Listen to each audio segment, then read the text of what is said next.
আমরা এখন এই মুহূর্তে উপস্থিত আছি দৌলতপুরে জেলা অফিসে। ভারতীয় যুব মোর্চা 125তম ডক্টর শ্যামাপ্রসাদ মুখার্জি জন্ম উপলক্ষে শ্রদ্ধাঞ্জলি সেই মিছিল দেখাচ্ছি। সেই মিছিলের সামনে তুলে ধরলাম।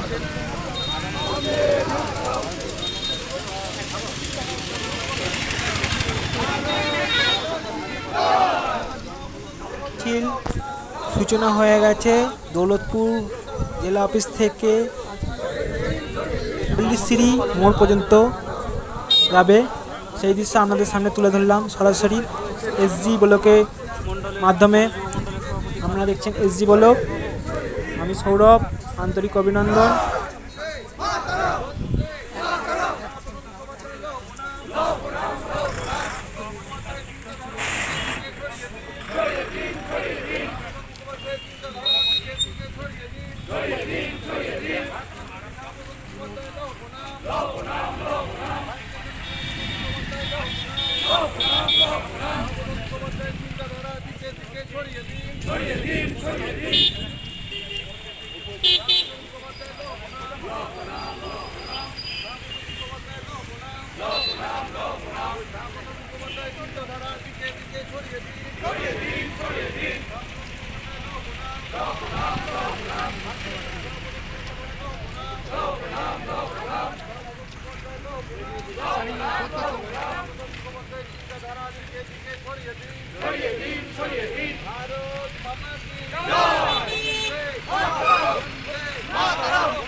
সকলেই আমাদের কাছে গর্বের দিন, সকলে আমরা অবগত আছি।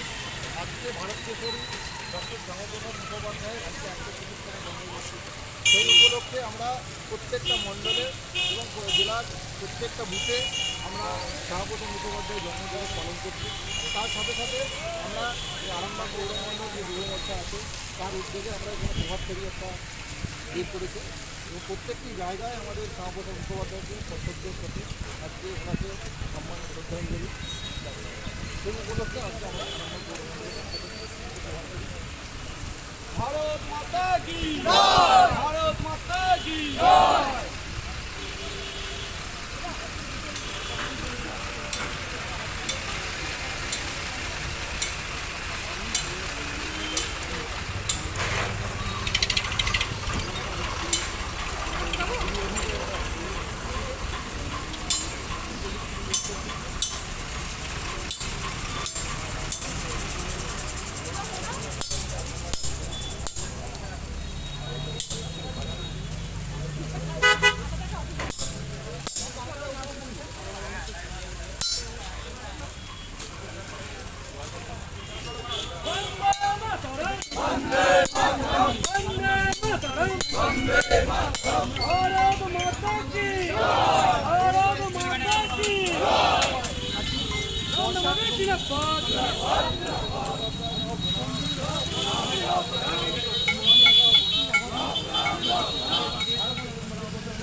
চারদিকে দেখছি পালন হচ্ছে, আপনারা কীভাবে করলেন বা কী কী প্রোগ্রাম করছেন? এই 6ই জুলাই ভারতীয় ডক্টর শ্যামাপ্রসাদ মুখোপাধ্যায় 125তম জন্মদিন। এই উপলক্ষে সারা ভারতবর্ষব্যাপী তার সাথে সাথে আর পৃথিবীব্যাপী সমস্ত জায়গায়, তার মধ্যে পশ্চিমবঙ্গ এবং আরামবাগ সাংগঠনিক জেলা অন্তর্গত আমরা আজকের দিনে ওনার প্রতিনিধি মাল্যদান, অনেক জায়গায় ওনার জন্য সেমিনার করেছি, তার সাথে সাথে র্যালি, মশাল দৌড় থেকে শুরু করে বিভিন্ন ধরনের কার্যক্রম আজকে রাখা আছে। সারা আরামবাগ সাংগঠনিক জেলা জুড়ে সমস্ত জায়গায় আমরা কোনো না কোনো বিশেষ প্রোগ্রাম রেখেছি। আজকে সারা ভারতবর্ষের কাছে শ্যামাপ্রসাদ মুখার্জির যে নাম, একটা মনীষীর নাম, যে মনীষী বাংলার জন্য তার যে অবদান, সেটা মানুষের কাছে আমরা ওনার 125তম জন্মদিনে রাখছি। সেখানে পূর্ব যে সরকার ছিল সেটা কোনোভাবেই শ্যামাপ্রসাদ মুখোপাধ্যায়কে আর জনসমাজের মুখে প্রশাসন নাগরিকের কাছে রাখেননি। আমরা যেভাবে আজকে বাংলাকে পেয়েছি, যে বাংলার জন্য ওনার অবদান অনস্বীকার্য, উনি আমাদের বাংলার সৃষ্টিকর্তা, উনি না থাকলে আজকে হয়তো আমরা এই বাংলায় থাকতে পারতাম না। তাই আজকের দিনকে স্মরণ করে, ওনার এই বাংলার সৃষ্টিকে স্মরণ করে ওনার প্রতি শ্রদ্ধার্ঘ্য নিবেদন করছি। আমরা আগামী প্রজন্মকে আমরা জানাতে চাইছি যে ডক্টর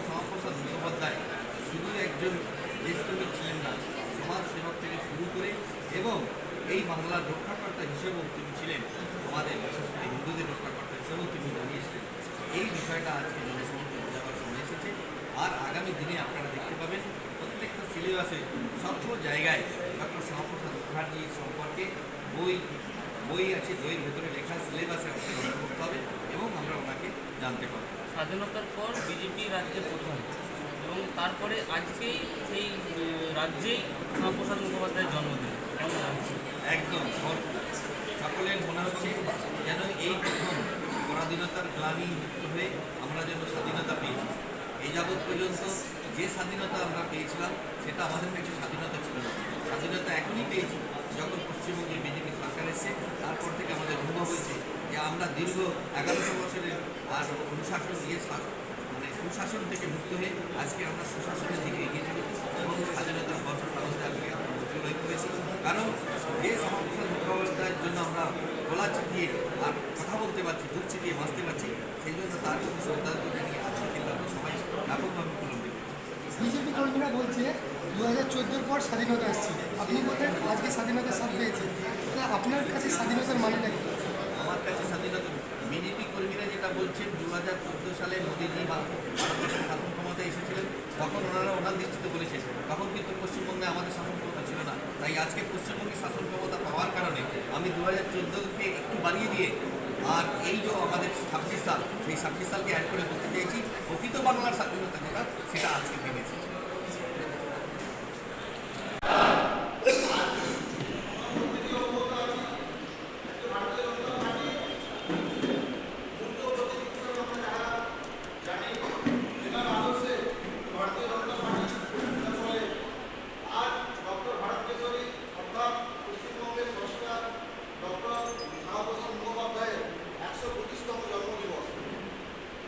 দেশের অখণ্ডতা এবং জাতীয় ঐক্যের জন্য যিনি আজীবন সংগ্রাম করে গেছেন, নিরন্তর সংগ্রাম করে গেছেন, নিজের জীবন বলিদান দিয়েছেন, সেই মহান ব্যক্তির আজকে জন্মদিবস।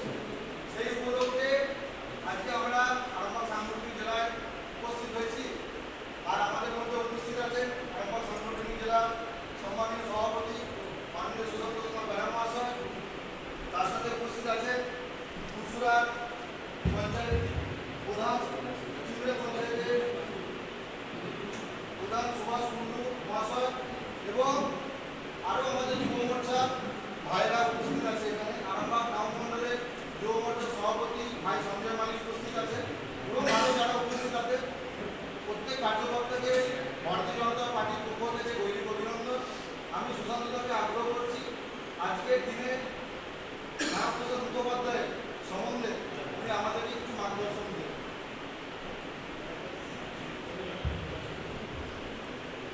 সকলকে ধন্যবাদ। আজকে আর বিশেষ দিন, ভারত কেশরী ডক্টর শ্যামাপ্রসাদ মুখোপাধ্যায় 125তম জন্মজয়ন্তী।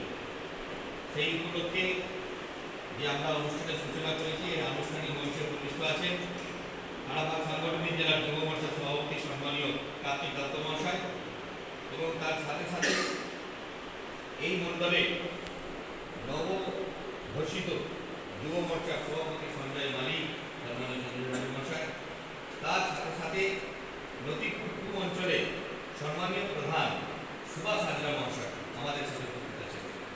এছাড়াও যুব মোর্চার যে সমস্ত কার্যকর্তা আজকে এসেছেন, তার সাথে সাথে সিভিল ডিফেন্সের কিছু কার্যকর্তা ওনারা এসেছেন আমার সাথে দেখা করতে। সকলকে আন্তরিকভাবে অভিনন্দন এবং শুভেচ্ছা জানাচ্ছি। মূলত আজকে ডক্টর শ্যামাপ্রসাদ মুখোপাধ্যায় সম্পর্কে বলতে গেলে অনেক কিছু বলতে হবে, তবে দুটো তিনটে বিষয় আমি আপনাদের কাছে রাখছি। এই বাংলার যে যুগান্তকারী ইতিহাস, যখন নবজাগরণ চলছিল, এই বাংলা কিন্তু সামাজিক, অর্থনৈতিক, রাজনৈতিক সমস্ত দিক থেকে অগ্রণী ভূমিকা পালন করেছে। তার দৃষ্টান্ত আমি শুধু রাজনৈতিক ক্ষেত্রে দেব, বাকি দৃষ্টান্ত আপনারা জানেন। কবি, সাহিত্যিক, কি রবীন্দ্রনাথ, কি নজরুল ইসলামের কথা বলি, কি মাইকেল মধুসূদন দত্তের কথা বলি, তাহলে কবি, সাহিত্যিক, উপন্যাস সেগুলো তো ভরপুর ছিল। তার সাথে সাথে দেশপ্রেমিক যারা, বাংলায় কি দেশপ্রেমের উদ্গাতা তা নয়, কিন্তু বাংলা থেকে এই মাতৃভূমির টানে এই মাতৃভূমির পরাধীনতার শৃঙ্খল মোচনের জন্য এই বাংলা থেকে শত শত মানুষ শহীদ হয়েছে, তারা আজকে মনীষী হয়েছে। সুতরাং সামাজিক দিক থেকে, রাজনৈতিক দিক থেকে, শিক্ষা দীক্ষার দিক থেকে বাংলা অগ্রণী ভূমিকা পালন করেছে। রাজনৈতিক দৃষ্টান্ত এটাই বলব, কংগ্রেসের প্রতিষ্ঠাতা যিনি, যাকে প্রথম সভাপতি, যারা পরিকল্পনা করে কংগ্রেস প্রতিষ্ঠা করেছিল, এলা ডক্টরের নিয়ম যেভাবে ভারতবর্ষের অসংগঠিত মানুষকে সংগঠিত করে একটা রাজনৈতিক ছত্রছায়া আনতে চেয়েছিল, আর তার প্রধান যাকে করেছিল উমেশচন্দ্র বন্দ্যোপাধ্যায়, আপনি জানেন ব্যারিস্টার। তাহলে কংগ্রেসের প্রতিষ্ঠাকে বাঙালি ছিল।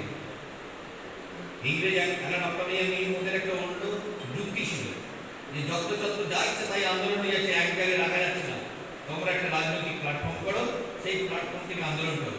তাহলে এই অভিসন্ধি কাজ ছিল ইংরেজদের ছিল। ইংরেজরা এলা ডক্টরের নিয়মকে পাঠিয়েছিল যে এটা যদি করা যায় তাহলে রাজনৈতিক আন্দোলনগুলোকে দমন করা যাবে। তা নাহলে ওখানে বর্ধমান সত্যাগ্রহ হচ্ছে, এখানে ডান্ডি অভিযান হচ্ছে, এখানে বাংলা চৌমুখের আন্দোলন হচ্ছে, বিভিন্ন জায়গায় বিভিন্ন আন্দোলন হচ্ছে। ওখানে মুন্ডা বিদ্রোহ, সাঁওতাল বিদ্রোহ, কোল বিদ্রোহ, কোনোভাবেই কাউকে আটকাতে পারছে না। সেই জন্য পরিকল্পনা করলো যে রাজনৈতিক দল একটা প্রতিষ্ঠা করে দিলে তার ছত্রছায়ায় সবাইকে আন্দোলনে সামিল করা যাবে। এলা ডক্টরের এই ক্ষোভে পা দিয়ে ডক্টর উমেশচন্দ্র আমাদের ব্যারিস্টার বন্দ্যোপাধ্যায় ঢুকে পড়লো, সেখানে কংগ্রেস প্রতিষ্ঠা হলো। তাহলে কংগ্রেস প্রতিষ্ঠান বলে কে রইল? বাঙালি রইল। ঠিক অনুরূপভাবে সিপিএম প্রতিষ্ঠান বলে কে আছে? মানবেন্দ্রনাথ চক্রবর্তী, নাম শুনেছেন? 1925 সালে সিপিএম প্রতিষ্ঠা হয়েছিল, সেটাও কি বাঙালি ছিল। সেও কাজাকস্তান থেকে গিয়ে ওখানে মিটিং করে এসে এখানে বাংলায় কমিউনিস্ট প্রতিষ্ঠা করেছে। কংগ্রেস থেকে বিভিন্ন উপদল গঠিত হয়েছে, এই হাতি ছাপ থেকে শুরু করে আপ থেকে শুরু করে সব কংগ্রেসেরই। তারপরে কি হলো? জনসংঘ। তার প্রতিষ্ঠাতাকে ভারত কেশরী ডক্টর শ্যামাপ্রসাদ মুখোপাধ্যায়। তার কোথায় জন্ম? এই আমাদের বাংলা। তিনি কে ছিলেন? একজন বাঙালি ছিলেন। সুতরাং ভারতবর্ষের বহুদলীয় ব্যবস্থায় রাজনৈতিক উদ্গাতা যারা প্রতিষ্ঠাতা, তারা কোথাকার লোক? সব বাংলার লোক। সেই বাংলার রাজনীতিটা সারা ভারতবর্ষে ছড়িয়ে পড়েছে। আজকে বাংলায় আমরা শাসন ক্ষমতা পেতে দেরি করেছি, কিন্তু যিনি প্রতিষ্ঠা করেছেন বাংলার এই ভারতীয় জনতা পার্টির যিনি মূল আধার, তিনি তো বাঙালি। আর সেই বাঙালি হিসাবে সঙ্গে সঙ্গে আমরা বাংলায় শাসন ক্ষমতা পাইনি। আজকে সেই সংগঠন প্রতিষ্ঠার পর দীর্ঘ ৭৭ বছর পর আমরা সংগঠনের আজকে ক্ষমতা দখল করতে পেরেছি। তাই ডক্টর শ্যামাপ্রসাদ মুখোপাধ্যায় সম্পর্কে বলতে গেলে অনেক বলা যায়। আমি দুটো তিনটে বিষয় শুধু আপনাদের কাছে রাখবো। প্রথম বিষয় হচ্ছে ডক্টর শ্যামাপ্রসাদ মুখোপাধ্যায় পড়াশোনায় খুব ভালো, মানে খুবই ভালো, অত্যন্ত মেধাবী, যার দ্বিতীয় কেউ নেই। কেন না, উনি প্রথম থেকে শেষ পর্যন্ত কোনো দিনই দ্বিতীয় স্থান অধিকার করেন, সবসময় পড়াশোনায় ভালো ছিল। কত কম বয়সে কলকাতা বিশ্ববিদ্যালয়ের উপাচার্য হয়েছিল। যদিও দেখা যায় তার পূর্ব ইতিহাস, তার বাবা ছিলেন স্যার আশুতোষ মুখোপাধ্যায়, বাংলার বাপ। তাহলে বাবাকে যদি বাপ বলা হয় তাহলে একে সিংহ তো বলা যাবে না, কিন্তু ওনার দাপট কি ছিল? সিংহের মতো ছিল। তাই সিংহ না বলে সিংহর যে কেশর আছে সেই কেশরের সাথে তুলনা করে ভারত কেশরের একটা শ্যামাপ্রসাদ মুখার্জি আমরা অভিহিত করেছি।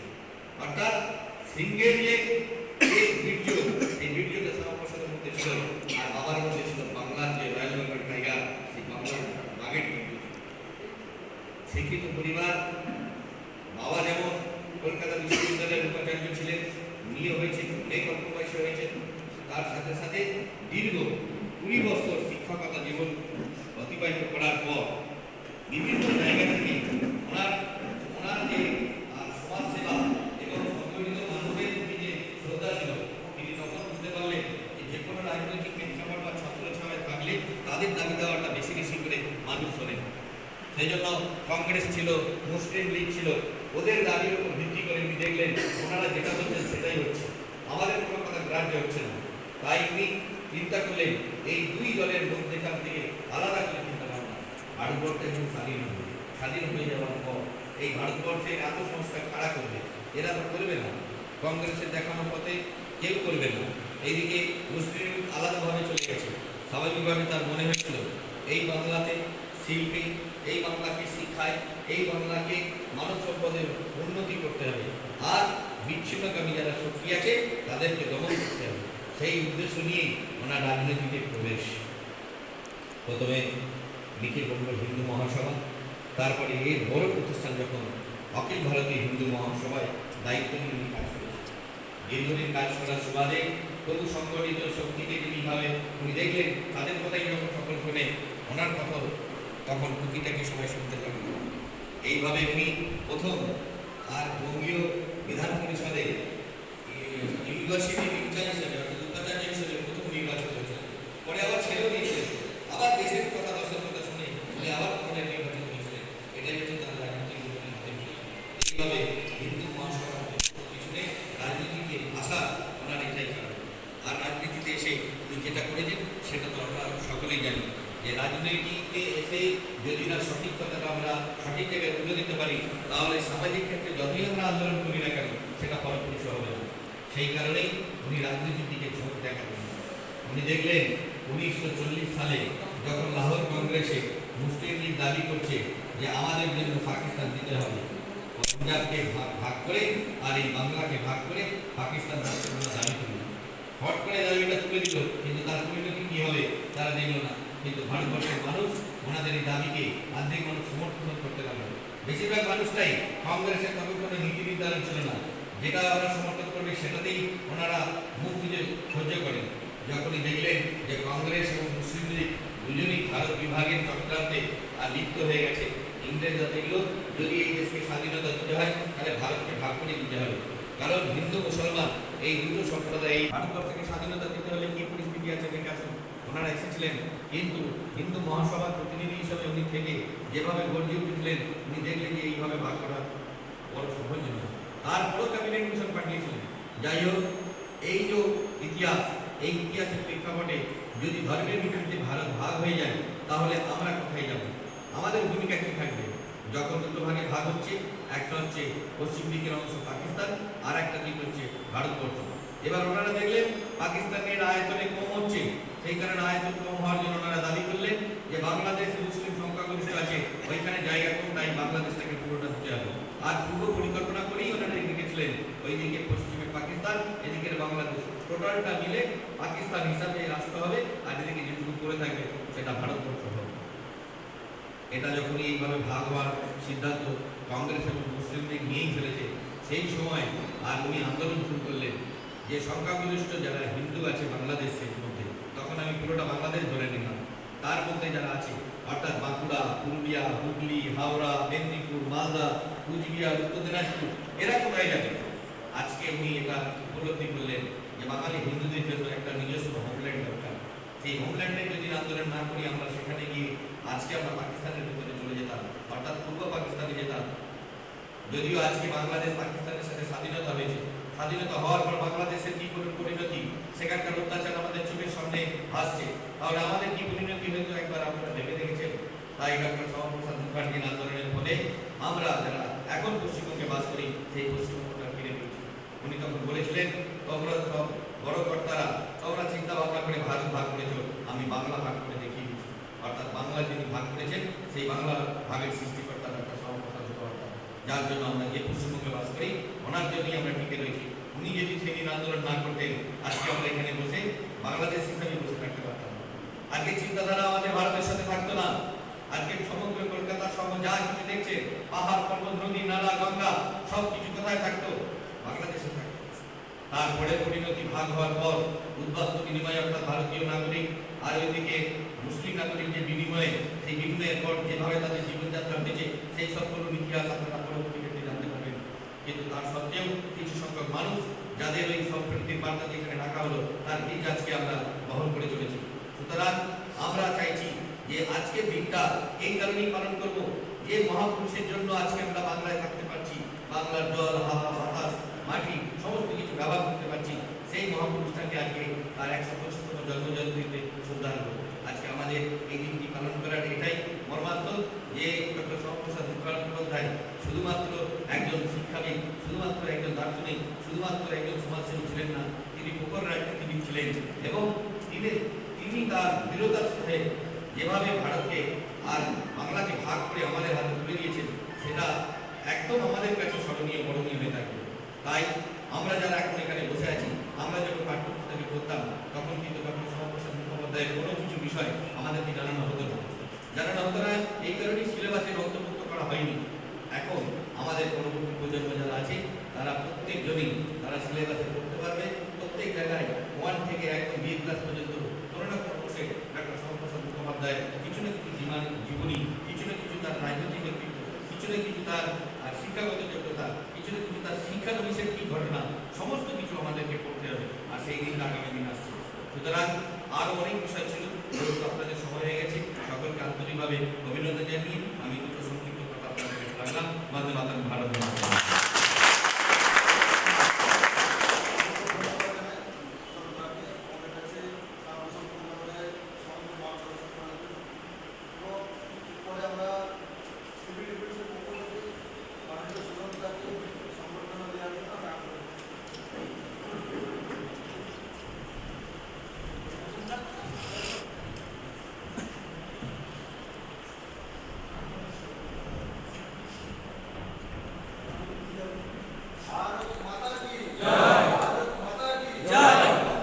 মাতা